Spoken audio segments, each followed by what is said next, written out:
उपवास हा केवळ अन्नाचा त्याग नसून तो अहंकार, क्रोध आणि वाईट विचारांचा त्याग असतो. तर बघा, लवकरच निर्जला एकादशी येत आहे. 25 तारखेला गुरुवारी ही एकादशी असणार आहे. बघा, निर्जला एकादशी अशी आहे, जो कोणी निर्जला एकादशी करतो त्याला वर्षभराच्या जेवढ्या 24 एकादशी असतात त्या केल्याचे पुण्य मिळते. आणि या वर्षी तर अधिक मास आहे आणि अधिक मास धरला तर 26 एकादशींचे पुण्य फक्त एक निर्जला एकादशी केल्याने मिळते. ज्या व्यक्तींना पूर्ण वर्षभरातील एक एक एकादशी होत नसतील, पंधरवाडी एकादशी, त्यांनी फक्त निर्जला एकादशी करावी. त्यांना या वर्षीच्या 26 एकादशीचे पुण्य मिळेल. बघा, धर्मग्रंथानुसार वर्षभरातील 24 एकादशींचे पुण्य एका निर्जला एकादशीच्या व्रताने प्राप्त होते असे मानले जाते. आणि भगवान विष्णूंची कृपा, पापांचे क्षालन आणि मनशांती, आध्यात्मिक उन्नती यासाठी हे व्रत विशेष फलदायी मानले जाते. बघा, आता या एकादशीची एक कथा आहे. महाभारत काळातील ही प्रसिद्ध कथा मानली जाते.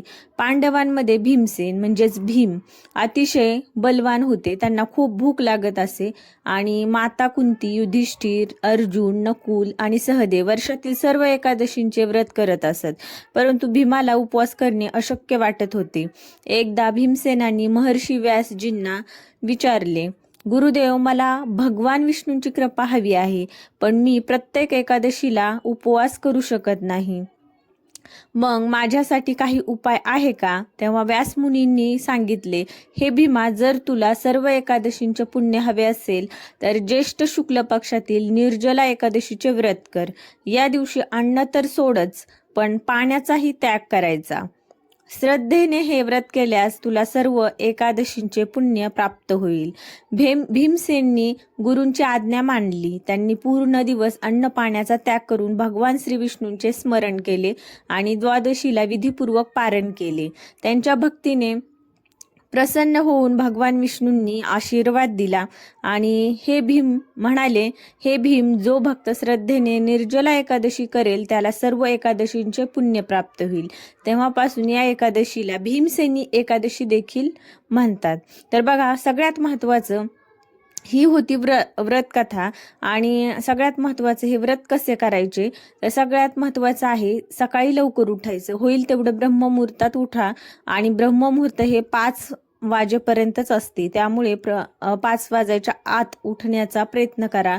बेडचा त्याग करा, कारण बेड हा तामसिक मानला जातो.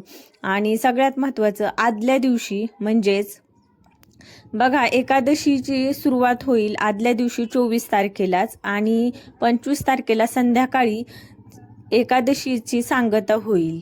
मग आपल्याला आधी म्हणजे दशमीच्या दिवशीपासूनच एकादशीच्या व्रताचे पालन करायचे आहेत. मग सगळ्यात महत्त्वाचं काय करायचं आहे, तर सगळ्यात महत्त्वाचं आहे तुम्हाला भात अजिबात खायचा नाहीये त्या दिवशी, दशमीच्या दिवशी. कारण भात हा आपल्या पोटात तसाच राहतो आणि त्याचे पाप आपल्याला लागते. त्यामुळे भाताचे वर्ज्य करावे. त्यानंतर आता दुसऱ्या दिवशी सकाळी लवकर उठायचं आहे आणि भगवान श्री महाविष्णूंची, श्रीकृष्णाची, पांडुरंगाची, आपल्याला तुमचे जो कोणी इष्ट असेल त्यांची सेवा करायची आहे. सगळ्यात महत्त्वाचं, तुळशीपत्र, पिवळी फुलं भगवंतांना खूप आवडतात. तुळशीपत्र वाहा, पिवळी फुले वाहायची आहेत आणि ओम नमो भगवते वासुदेवाय या मंत्राचा जप करायचा आहे. बघा, तुळशीपत्र तुम्हाला आधीच तोडून ठेवायचे आहेत. तुम्हाला एकादशी आणि द्वादशीला तुळशीपत्र अजिबात तोडायचे नाहीत. तुळशीला पाणी देखील द्यायचे नाहीये, म्हणजे अर्घ्य द्यायचा नाहीये. तुळशीपत्र शक्य होईल तेवढं आधीच तोडून ठेवा, जेणेकरून तुम्हाला नैवेद्य दाखवताना किंवा तुम्हाला जर भगवंतांना तुळशीपत्र अर्पण करायचं असेल ते अर्पण करता येईल. बघा, ज्या दिवशी एकादशी असते त्या दिवशी तुळशी मातेचा देखील उपवास असतो. त्यामुळे आपल्या पुराणांमध्ये किंवा शास्त्रांमध्ये वर्णन करण्यात आलेले आहे की तुळशीपत्र अजिबात तोडू नये. सगळ्यात महत्त्वाचं आहे, विष्णू सहस्त्रनाम, भगवद्गीता किंवा श्रीमद भागवताचे पठण करायचे आहे किंवा श्रवण करू शकता तुम्ही. मोबाईलमध्ये तुम्ही कोणतेही हरिनामाचा पाठ करा किंवा भगवद्गीतेचे श्रवण करा किंवा भागवताचे श्रवण करू शकता तुम्ही, जेणेकरून तुमच्या आयुष्यातील भक्तीचा उगम होईल आणि तुमच्या आयुष्यात देखील भक्ती प्रेम भक्तीचा तुम्हाला प्रेम भक्ती मिळेल भगवंताकडून, आणि ते तुम्हाला वरदहस्त देतील. शक्य असल्यास निर्जल उपवास करावा. बघा, हा निर्जल उपवास खूप महत्त्वाचा आहे. या दिवशी पाणी देखील प्यायला चालत नाही. पण जर आपण सांसारिक माणसं आहोत, आपल्याला भरपूर कामं असतात, आपल्याला होत नसेल तर फक्त फळांवर तुम्ही उपवास करू शकता. निर्जल नाही झाला तर तुम्ही उपवास करा, पण करा. होईल तुमच्या क्षमतेनुसार होईल तसा तुम्ही उपवास करू शकता. आरोग्याची अडचण असल्यास आपल्या क्षमतेनुसारच व्रत करायला पाहिजे. आपण द्वादशीला दान धर्म करून आपले पारण सोडायचे असते. बघा, पारण सोडूनच, पारण वेळ बघूनच तुम्हाला उपवास सोडायचा आहे. कधीही उठायचं, काहीही खायचं आणि उपवास तर केला आहे आणि पारण वेळेत उपवास सोडायचा नाही, मग त्याला काहीच अर्थ होत नाही. म्हणजे त्याला अर्थ काहीच नाहीये. कारण ज्यावेळी तुम्हाला पारण वेळेत तुम्ही उपवास सोडता तेव्हाच तुम्हाला पूर्ण फळ मिळते तुम्ही उपवास केल्याचे. त्यामुळे बघा, पारण वेळ न बघता उपवास सोडू नका. कारण तुम्हाला उपवास केल्याचे काहीच फळ मिळणार नाही. आणि पारण वेळ आहे सूर्योदयापासून सकाळी 8:13 तुम्ही कधीही पारण करू शकता किंवा उपवास तुमचा खोलू शकता. तर बघा, तुम्हाला जर सकाळी सकाळी शक्य नसेल, तुमची देवपूजा असेल, भरपूर कामं असतील किंवा घरात खायला काही नसेल, म्हणजे खायला तर सगळ्यांच्याच घरात असतं, पण तरी पण तुम्हाला जर काही खायचंच नसेल तर तुम्ही हातात आचमन करा. हातात थोडंसं पाणी घ्या किंवा गंगाजल घ्या आणि ते पाणी हातात घेऊन उपवास तुम्ही खोलू शकता. भगवंताला म्हणू शकता, हे भगवंता, मी जे काही एकादशीचे व्रत केलेले आहे, मी हे पाणी घेऊन त्या उपवासाचे पारण करत आहे. तरीही तुमचा उपवास सुटतो, पण फक्त वेळेतच करायचा आहे आपल्याला. निर्जला एकादशी आपल्याला शिकवते बघा, शरीराची ताकद मोठी असली तरी खरे सामर्थ्य मनाच्या संयमात आणि भगवंतावरील श्रद्धेत असते.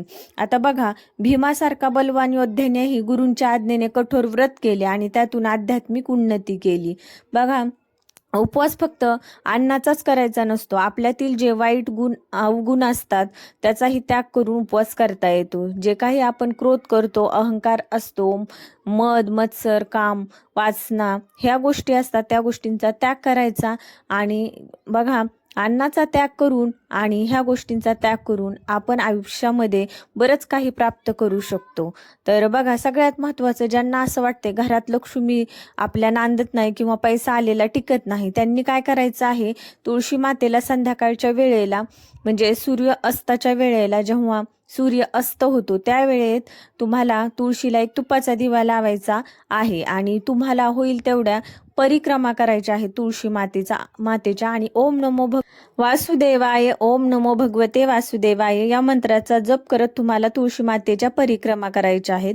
जास्तीत जास्त 108 परिक्रमा करा.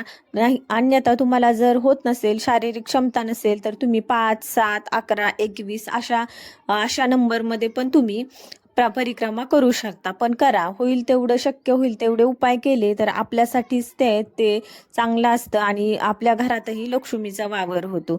आणि सगळ्यात महत्त्वाचं आहे, तुम्हाला जर पितृतर्पण करायचं असेल, बघा, अमावस्या, पौर्णिमा आणि एकादशीला पितृतर्पण करण्याचं खूप महत्त्व सांगितलेलं जातं.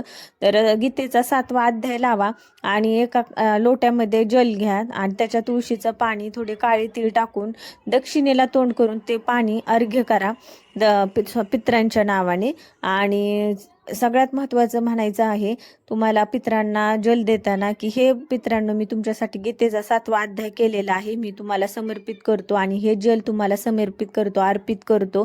तुम्ही संतुष्ट व्हा, संतुष्ट व्हा, संतुष्ट व्हा. बघा, पितरांचा दोष एवढा प्रखर असतो की ही पितृदोष ज्याला असतो का, तिथे कितीही देव करा, कितीही दान धर्म देवाचं काही करा, घरातल्या अडचणी कमी होत नाहीत. त्यामुळे पितृदोष जर कमी करायचा असेल तर देवाला अर्घ्य द्या. म्हणजे पितरांचं तर्पण करू शकता तुम्ही, जेणेकरून तुमच्या त्या पितरा जर असंतुष्ट असतील तर ते संतुष्ट होतील. आणि बघा, पितृदोष केव्हा लागतो, जेव्हा आपल्या घरात कुणीतरी वाईट काम करत असतील किंवा पितृ आपल्यावर खुश नसतील, तेव्हा हा पितृदोष लागतो. त्यामुळे कर्म चांगले करा, विचार शुद्ध ठेवा आणि आपल्या आयुष्यात अध्यात्माला सगळ्यात जास्त महत्त्व द्या. तर बघा, जे काही तुम्हाला व्रत करायचं आहे पूर्ण श्रद्धेने आणि निष्ठेने करायचं आहे. जे काही एकादशीचे व्रत करायचे आहे ते, आणि तुमच्या शारीरिक क्षमतेनुसारच करा. तर चला, आजचा व्हिडिओ तुम्हाला कसा वाटला, माहिती कशी वाटली नक्की सांगा. आपल्या चॅनलला सबस्क्राईब करा आणि व्हिडिओ आवडला तर तुमच्या मित्रांपर्यंत शेअर करा. भेटूयात नंतर अशाच एका नवीन माहितीसह. धन्यवाद. श्री स्वामी समर्थ. रामकृष्ण हरी.